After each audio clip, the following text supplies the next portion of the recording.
One piece के एक और धमाकेदार एपिसोड में आपका स्वागत है। पिछले एपिसोड में हमने देखा था कि कैसे लूफी गलती से पायरेट बग्गी के चंगुल में फंस जाता है। बग्गी अपने क्लासिक अंदाज में लूफी को मारने की कोशिश करता है, लेकिन ठीक उसी वक्त जोरो वहां आकर एंट्री करता है और लूफी को बचा लेता है। जोरो न सिर्फ लूफी को बचाता है बल्कि बग्गी की चलाई गई तोप को मोड़कर उसी की तरफ कर देता है, और यहीं पर हमने पिछला एपिसोड रोका था।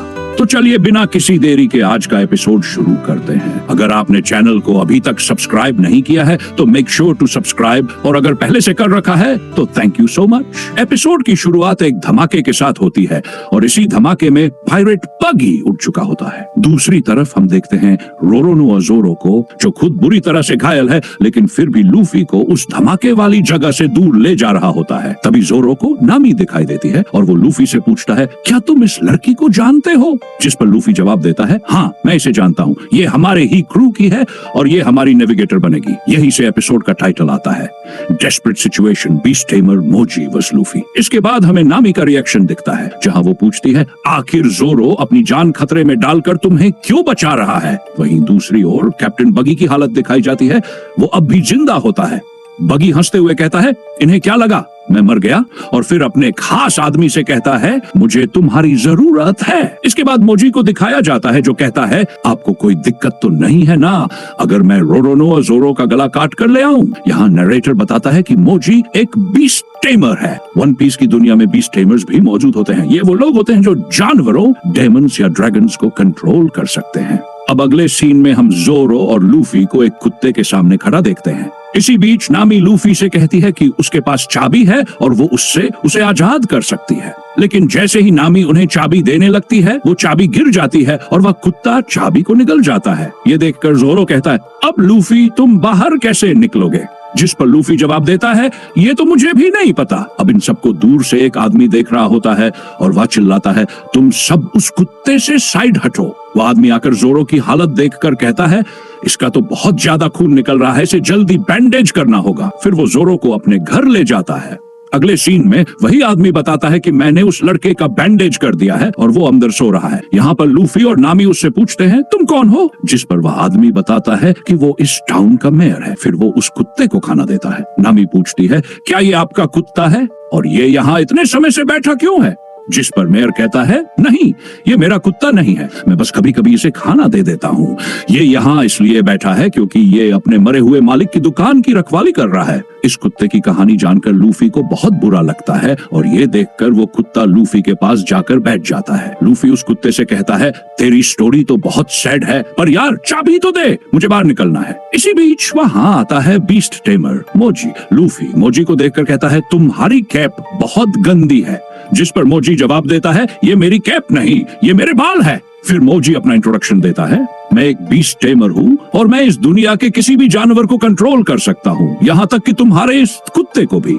मोजी कुत्ते की तरफ बढ़ता है और उसे टेम करने की कोशिश करता है, लेकिन वो कुत्ता मोजी का हाथ काट लेता है। अब पहली बार उस कुत्ते का नाम सामने आता है, उसका नाम है चोचो। चोचो द्वारा बेइज्जती करवाने के बाद मोजी कहता है, इस कुत्ते को छोड़ो, मुझे बताओ कि रोरोनो जोरो कहाँ है, मुझे उसका सिर काट कर ले जाना है। ये सुनकर लूफी कहता है, जोरो से पहले तुम्हें मुझसे भिड़ना होगा। ये सुनकर मोजी का बीस्ट लूफी पर हमला कर देता है, जिससे लूफी का केज टूट जाता है। लूफी कहता है, चलो अच्छा हुआ, अब मैं तुम्हें आराम से संभाल सकता हूँ।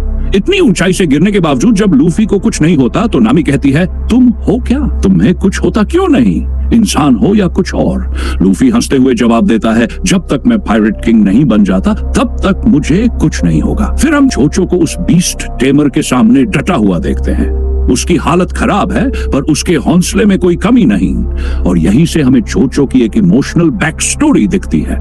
हम फ्लैशबैक में देखते हैं कि चोचो अपने मालिक से कितना प्यार करता था, हर छोटे बड़े काम में उसकी मदद करता था और उसका मालिक भी उससे उतना ही प्यार करता था।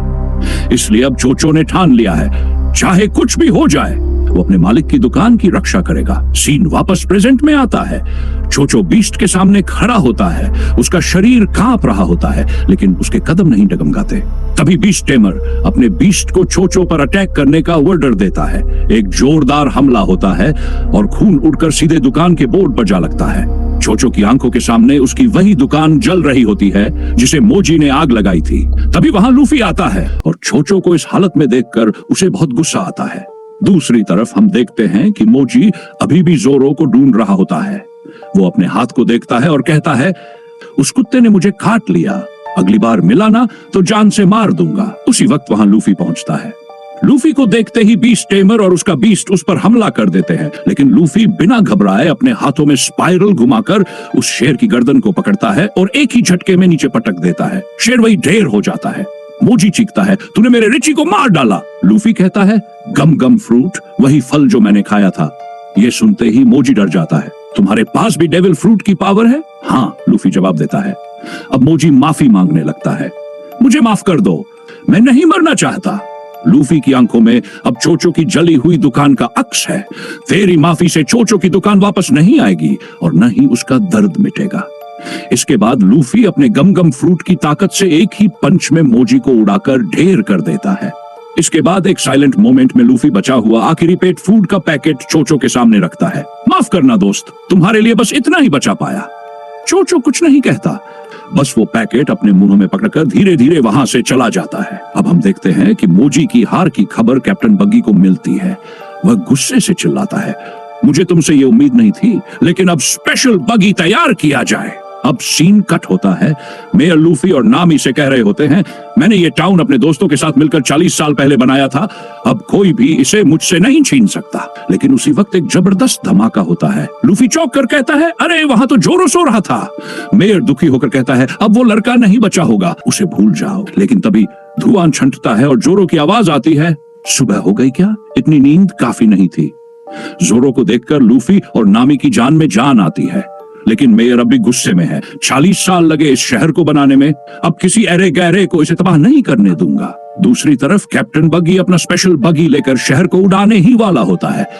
तभी मेयर उसके सामने आ खड़ा होता है। पायरेट बग्गी, मैं इस टाउन को अपने जीते जी तबाह नहीं होने दूंगा, मैं तुम्हें रोक लूंगा। बग्गी हंसते हुए कहता है, ठीक है, पहले तुझे ही खत्म करता हूं, फिर टाउन को।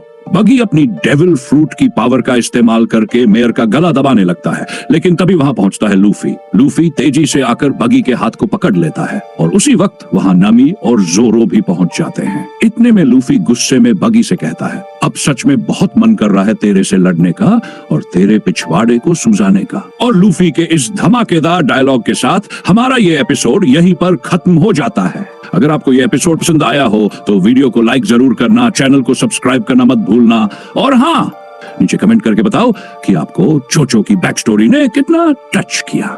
Thanks for watching. मिलते हैं अगले एपिसोड में वन पीस की अगली धमाकेदार स्टोरी के साथ।